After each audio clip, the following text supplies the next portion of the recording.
Thank you all for being here on this difficult day. As you know, my name is Jeanine Pirro. I am the United States Attorney for the District of Columbia, and I am joined here by several individuals who represent agencies who have been working around the clock since this horrific event happened. To my left, we have the director of the FBI.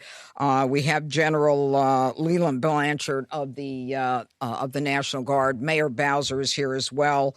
We have Frank Saldana of the DEA, Chris Hecht of DHS, Executive Assistant Chief Jeffrey Carroll of the MPD, Darren Cox of the Washington FBI Field Office, and a Special Agent in Charge, Samuel Ward of the ATF in Washington. Now, I want to provide you with an update on the tragic shooting that occurred on two brave members of the West Virginia National Guard as they served in Washington, D.C. Unfortunately, today, as most families join together to give thanks for the blessings that have been bestowed upon them, two families are shattered and destroyed and torn apart as a result of the actions of one man. First and foremost, our hearts go out to the victims and their families. These are dedicated service members who were performing their duties in service to our nation, and they are currently in critical condition. They have undergone surgery. We pray for their well-being as they continue to be cared for in the best possible way.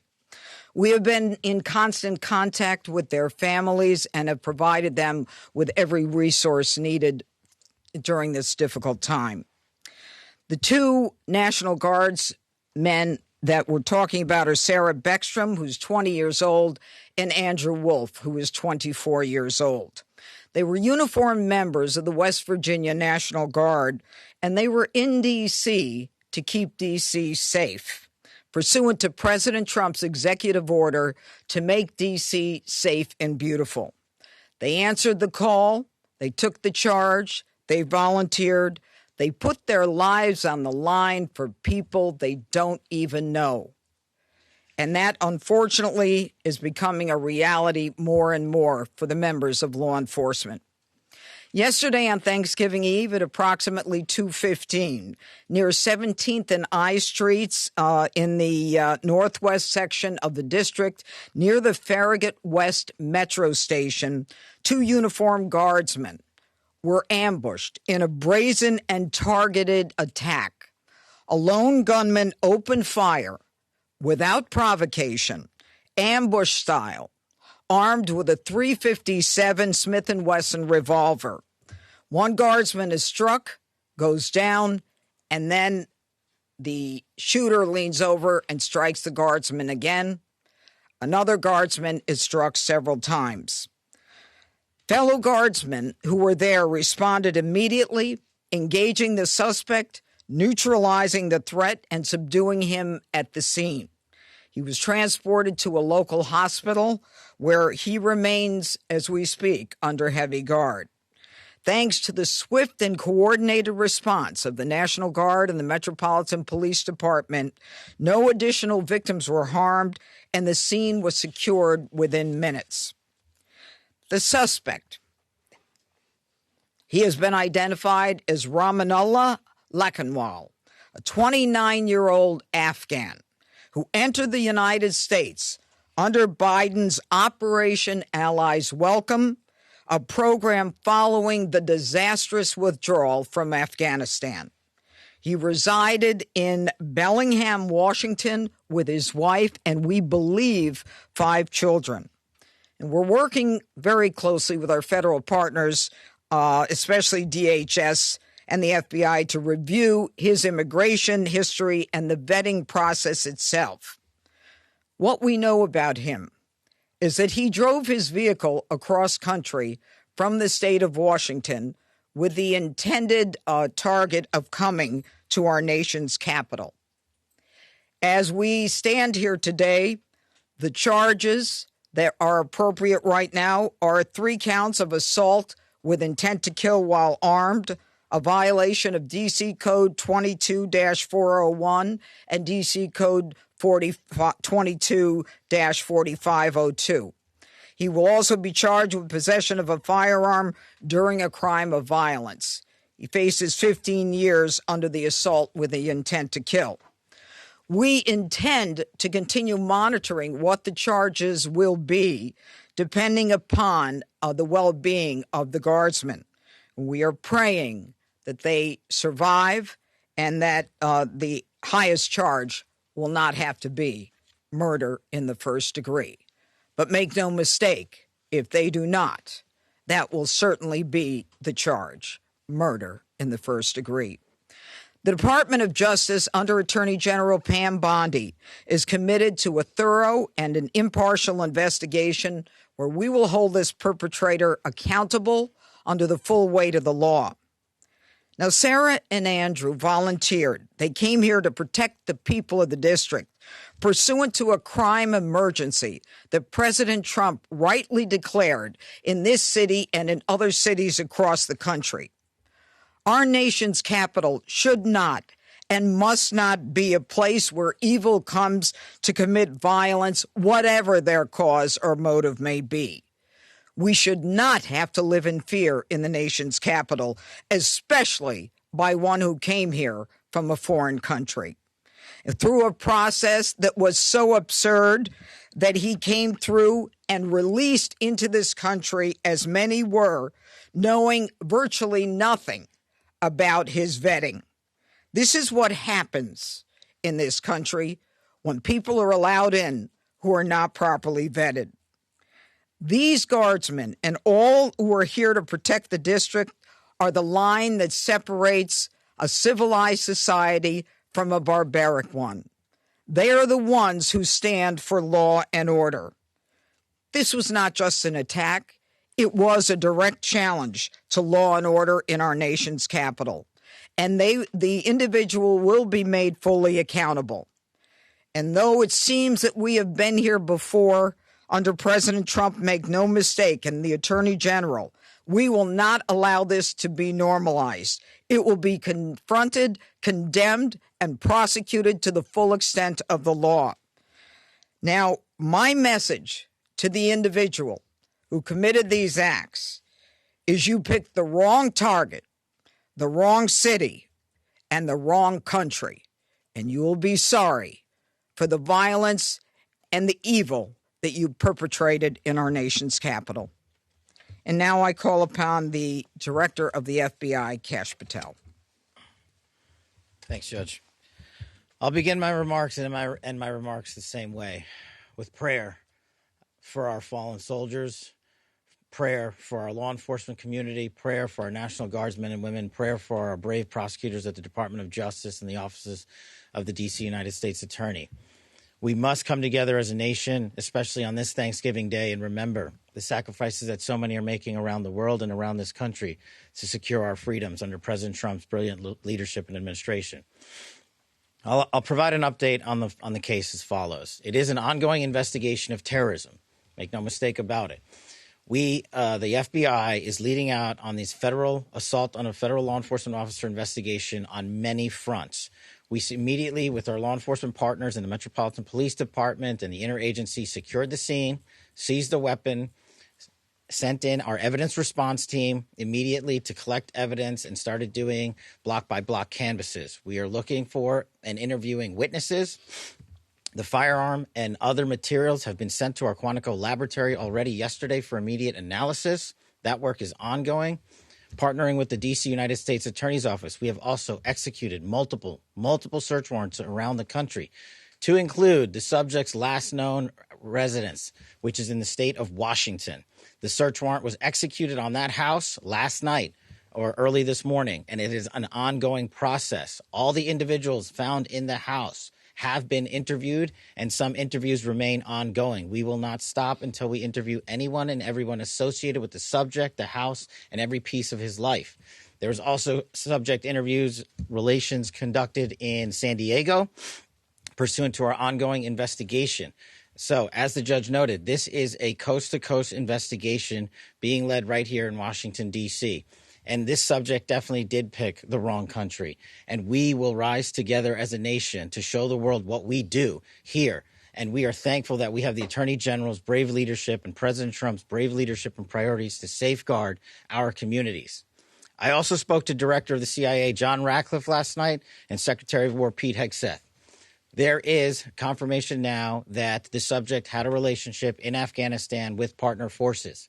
We are fully investigating that aspect of his background as well, to include any known associates that are either overseas or here in the United States of America. That is what a broad-based international terrorism investigation looks like.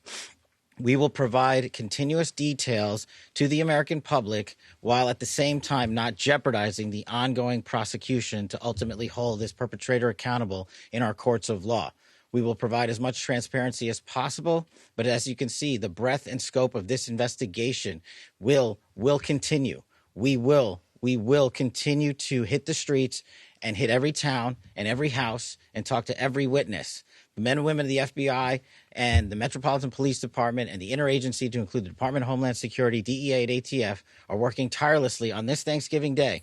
And I know just by talking to the leaders behind me that instead of going on and being with their families, everyone rogered up and showed up to work today. And none of them want to go home. That's the resolve that we have together as a team to bring to you justice for this heinous act of terrorism here in our nation's capital. And as the judge said, we will ensure that our law enforcement partners are out there in full force to make sure the world can enjoy our nation's capital. We will not let this heinous act of violence prevent people from visiting our beautiful nation's capital. And we will also continue to highlight any evidence that we can publicly. And as the judge said, this individual is in this country for one reason and one reason alone, because of the disastrous withdrawal from the Biden administration and the failure to vet anyway, in any way, shape, or form, this individual and countless others, and this administration has taken the rightful step to stop any further allowance of people with this similar background into the country, and we're thankful for that. And as I said, this investigation remains ongoing, and I think I'll turn it over to General Blanchard of the National Guard now. Thank you. Thank you, Director.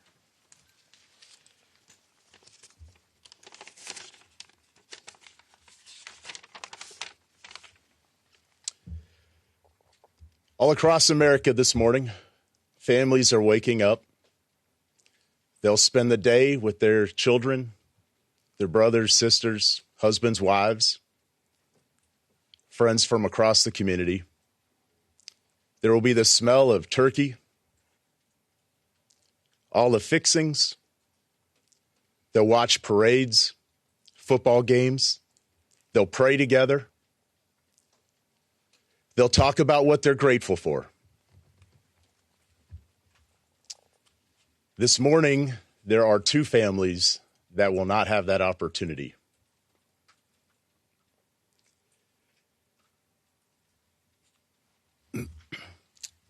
Andy and Sarah's families,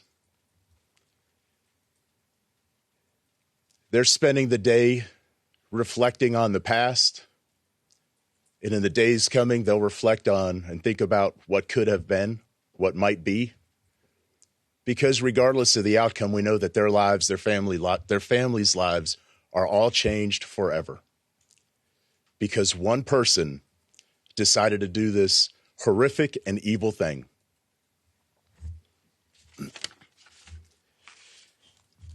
And all across America, we are also reminded that there are many law enforcement agents, first responders, soldiers, service members all around the world who at best will come home, eat some cold turkey, open up Tupperware, eat what's left over, because they spent the day defending the American ideals,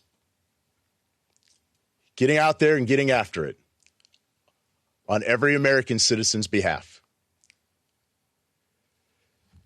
I will say that the District of Columbia National Guard, this task force, is more committed this morning to the president's directive to make D.C. safe and beautiful. Our resolve will be tested. It is being tested, but make no mistake, each and every one of these soldiers and airmen will meet and exceed the expectation that we have for them. They are, in fact, America's best. I'm proud of each and every one of them. I pray for each and every one of them today, and in particular for these two young service members who are willing to go above and beyond and pay whatever price our nation asks of them. I ask every American today to keep them in their thoughts and prayers as you go about your day. Thank you. Thank you, General. Mayor, where's Mayor Bowser? Right here. Yeah. Thank you, Judge. I'm Muriel Bowser. I'm the mayor of Washington, D.C., and I want to associate myself with the remarks of our Adjutant General from the D.C. National Guard. I want to be very clear what the judge and everyone has reported here. Somebody drove across the country, came to Washington, D.C. to attack America. And that person will be prosecuted to the fullest extent of the law. These young people should be at home in West Virginia with their families. ATF, anybody? DHS? Anyone? Okay. I also want to say that both Sarah and Andrew, I believe, were sworn in less than 24 hours before they were shot on the street in Washington. Any questions? Could you drill down on a possible motive? Have you gotten any information and intelligence on a possible motive? You know, as the directors indicated, this is a fluid investigation. People are working around the clock. It's too soon to say what the motive is, but there are definitely areas that we're looking into, but not ready to say. Can you characterize a little bit about how the assailant was taken down after he opened fire? Yeah, he got shot By another guard? by another guardsman, yeah. You mentioned earlier that he had the shooter had initially shot one of the guardsmen, then leaned over as they were on the Shot ground, him again. Shot again. Yep. How many shots are we? Well, the specific number. Look, he had a .357 Smith & Wesson revolver. Okay, so I believe that's a six-shooter. Yeah. So, that kind of tells us how many shots he had. Yes. Judge, you had mentioned we've been here before because we have. It was May when we were last here. Yeah. I want to ask if you could please comment to, obviously, we understand that you're saying this is under the Biden administration, and the words are that it was a failed withdrawal, and what happened there. There are people who are also upset with the president believing that the National Guard members should not even have been there if it were not for the executive order. I don't even want to talk about whether they should have been there. We ought to kiss the ground and thank God that the president said it's time to bring in more law enforcement to make sure that a city that had the fourth highest homicide rate in the country was that violence was quelled. I'm not even going to go there. A question for Director Patel. Was the suspect granted asylum? And if so, when did that happen? Under which administration? And did authorities miss any signs, either in the asylum process or even back when he reportedly worked for the CIA? If you could talk about that. Well, you miss all the signs when you do absolutely zero vetting. And that's exactly what happened in this case. When you, in the prior administration, made the decision to allow thousands of people into this country without doing a single piece of background checking or vetting, that's how you miss every single sign. And Secretary Kristi Noem has put out details specifically related to your other questions, so I'll let that speak for themselves. If or when he was granted asylum, if you could just clarify that timeline. And Yes, I believe Kristi Noem put that out, and that's a DHS matter, and I'll refer it to them. Could you elaborate on the investigative steps that were taken in Sure. San Diego? You mentioned Bellingham, Washington, Sure. where you live, but could you explain the San Diego connection? So what happened was, thanks to the quick investigation by the interagency and the FBI, we were able to track down his last known residence. Working with the United States Attorney's offices here and at the Department of Justice and prosecutors across the country, we were able to serve search warrants literally overnight and through the night. All night. And we were able to hit the house in Washington State. During that process, we seized numerous electronic devices to include cell phones, laptops, iPads, and other material that is being analyzed as we speak. Pursuant to that investigation and any known associates of the subject and of that house is how we ended up in San Diego, where interviews were conducted and are going to be continued to be conducted. And we will go anywhere in the country or the world where the evidence leads us. Are there accomplices, relationships in San Diego you can talk about? All of that is an ongoing investigation. Can anyone give an update as far as Sarah and Andrew who were injured? You say critical condition. Can you give anything beyond that? Are they expected to make it? Is it touch and go? Can you tell us a little more about how they're doing? And the full spelling of their names, please. It is Sarah Beckstrom, Beckstrom, and Andrew Wolfe with an E, Wolfe. Okay, and Sarah Beckstrom, How do you spell Sarah? S with an H. Okay, now with respect to their medical condition, as I said, they are receiving the finest medical care. Their families are with them now. They are critical. I think you understand the meaning of that. It's not clear, how this is going to end up. But let me be perfectly clear about how it will end up in this office. If one of them is to pass, and God forbid that happens, this is a murder one, period, end of the story. We are praying on a day like today when families come together in America and they hold hands around the Thanksgiving table. I beg you, I beseech you to pray for these two young people that they survive. Okay, I think that's it. Yeah. Gabbard said that Thank you, he was everybody. a radical Islamist Afghan terrorist. Yeah, we're not going there. Do you have We're not going there. information on how he might have gotten radical? No. Thank you.